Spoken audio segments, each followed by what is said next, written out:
Today is Tuesday, July 12th. I thought I would talk a bit today about the things that have been helpful for me over the last couple of weeks and a few updates. 4 days ago, I got Caitlin's death certificate, and it struck me that in the least terrible government design that humanity has ever come up with, a person's life comes down to a series of statistics listed on a piece of paper. I'm not sure what to make of that entirely. Just that I didn't love it, that in the final reckoning, that's what it comes down to in the eyes of our government. I don't know what else to do other than that. I didn't like it. I've had a handful of dreams recently that were very vivid, involving Caitlin. One was yesterday afternoon as I was putting Atticus down for a nap. I fell asleep for a couple of minutes, and in it she visited me long enough to offer to do laundry, and said that she would be able to commit to 4 hours a week to come to help me. And would I like that? And even as the offer was being made, I realized how bitter that would be. Not enough. Even 4 hours a week is not enough. I would take it in a heartbeat, of course, but it wouldn't be enough. So that was hard. But I appreciated the offer. I really did. A couple of days before that, we had it was a kind of a family reunion of sorts. I remember getting off of a train and walking down a very shallow hill towards a campfire. The campfire was, well, it was a bonfire, really. It was huge. And it was remarkable because it was almost pure white and had no sparks at all. And around it were all of my family. Even those that have passed before. As I was walking, Caitlin was beside me. All of a sudden, we didn't ride the train together. And we got to spend most of an evening just sitting and chatting and holding hands. It was a nice night. And then, as we got to the end of the night, I remember checking the clock and her saying, "I have to go now." I said, "No, please don't. You know why." And I said, "Okay, but how long can you stay until?" And she said, 4 o'clock. So at 4 o'clock, I walked her back to that train platform, kissed her hand, and said goodbye. It wasn't until I woke up that I realized the significance of that time. That was the coroner's estimated time of death, 4 in the morning. I hate saying goodbye.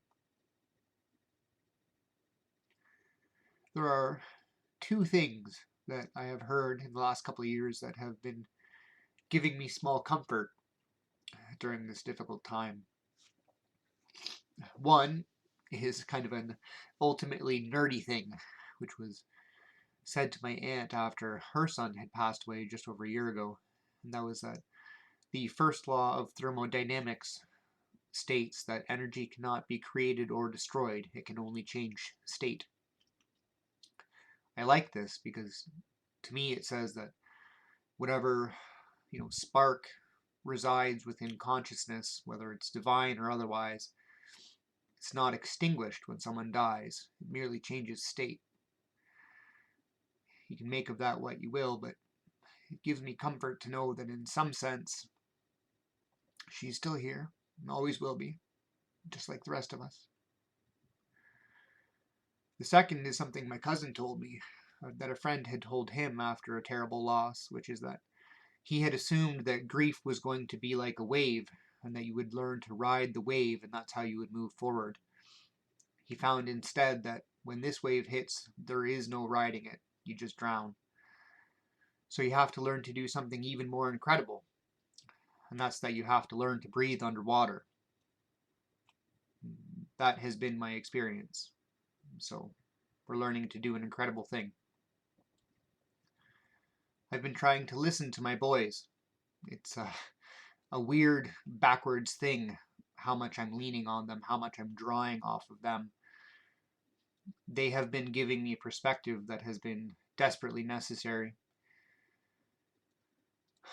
Kingsley, 2 days ago, we're driving in the car to my mom and dad's house, and he goes, "Dad, remember, we are surrounded by people that love us." It was a remarkable thing to hear from such a tiny little guy. It's not something that I said, not like that anyways. I've tried to maintain gratitude as best I can, but that sentence, that was all his, that we are surrounded by people that love us, and it's true. I want to take a moment and just say thank you to everybody that has offered any kind of support in an ongoing fashion. It has been enough to keep me going, and that's more than I could have asked for. So thank you. Thank you to everybody.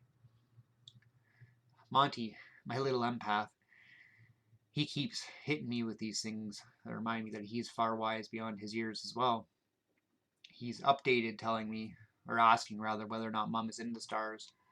Just saying that Mum is walking in the stars, and how that must be nice.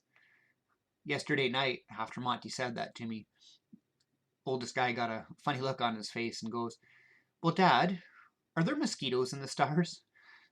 All I could think to say was, "I really hope not. She hated mosquitoes, so there better not be any." And every once in a while, when Monty can tell that I'm having a bit of a rough patch, he'll kind of come up and give me a hug and just go, "Dad, remember how happy she made you. Just remember how happy she made you." And it does, a little bit. There's a couple things that have been helping. I've been trying to stay moving, both in a physical sense and a metaphorical sense. And that seems to help. When I'm driving, it's peaceful. I've been going running, which is good because I'm going to need the energy to keep up with these kids. That's been good too. It hasn't been cathartic the way I thought it was going to, but it's good for me. And again, for the duration of the time that I'm doing it, it's peaceful. Stretching as well. I've been doing a head-to-toe stretch at least every other day, usually most days. I find that having something physical to direct my intent towards helps to quiet the intrusive thoughts that still occasionally try and poke through, and give me at least a physical sense of peace so that I can reconcile with this unbelievably difficult situation I find myself in. So those have been good. I give myself about an hour while I do my stretch to watch some TV, and that lets my brain turn off a bit too, so that's been helpful. I've been in conversation with a fair number of people who've undergone grief themselves of all different kinds, and I've realized that there is no monopoly on sadness. I've had a fair number of people apologize to me in conversation, or through messaging, saying that that they don't want to make me sad, or that they don't want to take away from what I'm going through. And I want to assure anybody who's listening that we can be sad together. The fact that someone else is sad does not diminish my sadness. If you say something that makes me cry, you have not made me sad. I am already sad. You just reminded me of it. And that's okay. I'd rather you did, because the reminder itself is a reflection of my love for her. So that's okay. You're not making me sad, and we can be sad together.